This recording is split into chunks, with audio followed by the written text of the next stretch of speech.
Apa saja yang bisa dijadikan sebagai modal untuk mengembangkan komunitas?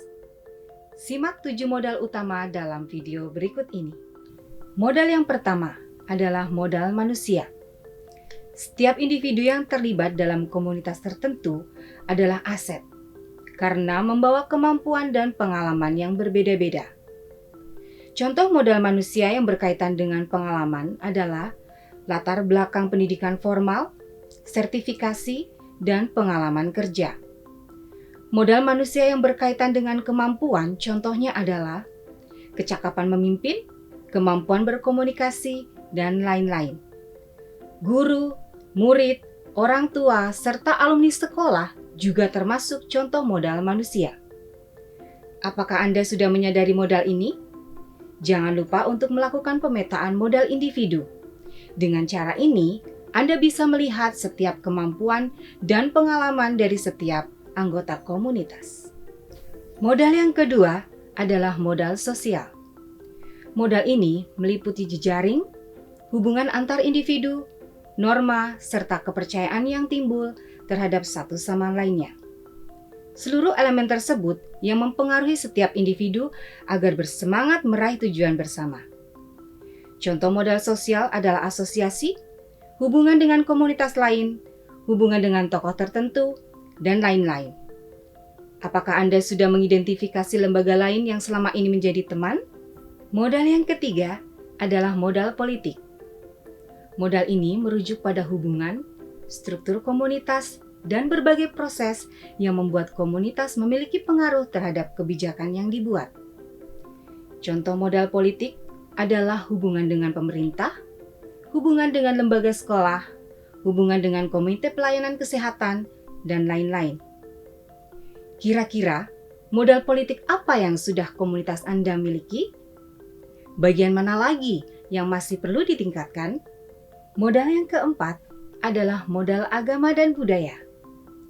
Kepercayaan, nilai, atau prinsip termasuk ke dalam modal ini.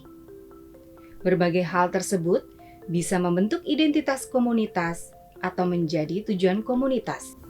Contoh modal agama dan budaya adalah kepercayaan, nilai, sejarah, warisan budaya, seni, dan lain-lain. Nah, nilai atau kepercayaan apa yang menjadi penggerak utama komunitas Anda? Modal yang kelima adalah modal fisik. Modal yang paling mudah diidentifikasi karena berbentuk bangunan atau infrastruktur yang dapat digunakan sebagai pendukung aktivitas dan inisiatif komunitas Anda. Contoh modal fisik adalah ruang kelas, ruang pertemuan, alat transportasi, laptop, dan lain-lain. Modal yang keenam adalah modal lingkungan atau alam.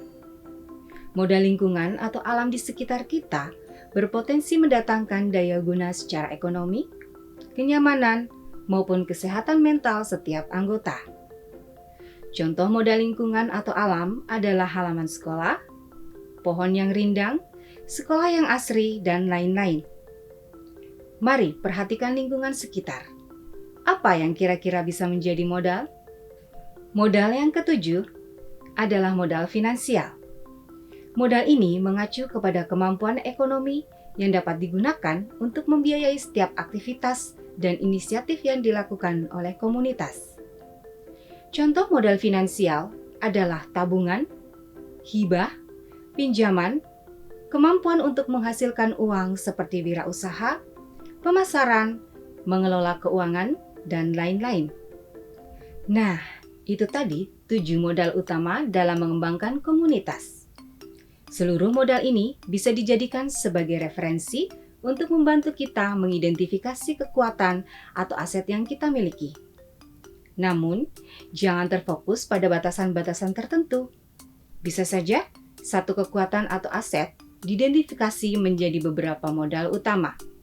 Tergantung bagaimana kita akan memberdaya gunakan aset atau kekuatan tersebut. Apa Anda sudah mengidentifikasi seluruh elemen tersebut? Kira-kira mana yang menjadi modal paling kuat yang dimiliki komunitas Anda? Mana modal yang harus diperkuat lagi? Silakan analisa.